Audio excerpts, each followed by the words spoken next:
নমস্কার দর্শক বন্ধুরা, আমি সুমন আপনাদের সাথে।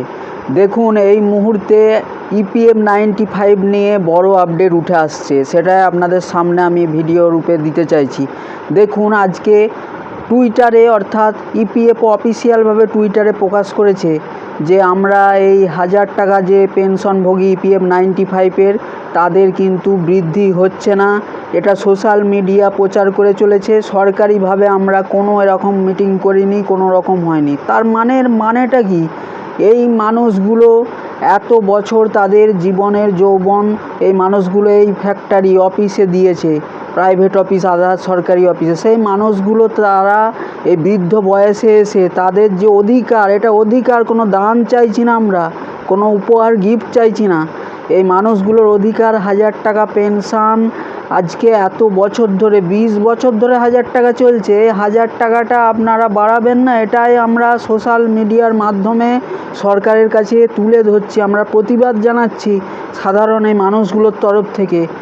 আর সরকারের তরফ থেকে ইপিএফ অফিসিয়ালভাবে টুইট করে আজকে জানিয়েছে যে এটা আমাদের দিক থেকে কোনো রকম আলোচনা হয়নি, কোনো বাড়ানোর সিদ্ধান্ত হয়নি। সোশ্যাল মিডিয়া এটা প্রচার করছে ভুলভাবে। সোশ্যাল মিডিয়া প্রচার করছে বলেই হয়তো 2 মাস পরে হলেও কি 6 মাস পরে হলেও এই মানুষগুলোর বাড়তে পারে। কিন্তু যদি আমরা চুপ করে সবাই বসে থাকি, এই মানুষগুলো তো কোনো আওয়াজ তুলতেই পারছে না।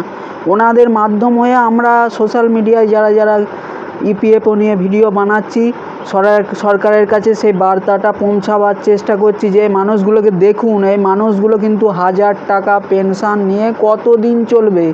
এই মানুষগুলোর 1000 টাকা পেনশানে না তার বাজার খরচা উঠে, না তার দোকান খরচা উঠে, না তার বাড়ির বাচ্চা ছেলে মেয়ে নাতি নাতনির শিক্ষা ব্যবস্থায় তিনি দিতে পারেন, না তিনি ওষুধ খরচে, বয়স্ক মানুষ মানে তার বার্ধক্যজনিত অসুখ বিসুখ থাকতেই পারে, তার কোন খরচটা উঠবে। এই 1000 টাকায় কী হয় আজকের দিনে, এটা তো সরকারকে বুঝতে হবে। এটাই আমরা সোশ্যাল মিডিয়ার মাধ্যমে প্রচার করছি, সরকারের কানে এটা পৌঁছাতে চাইছি যে মানুষগুলোকে বাড়ান।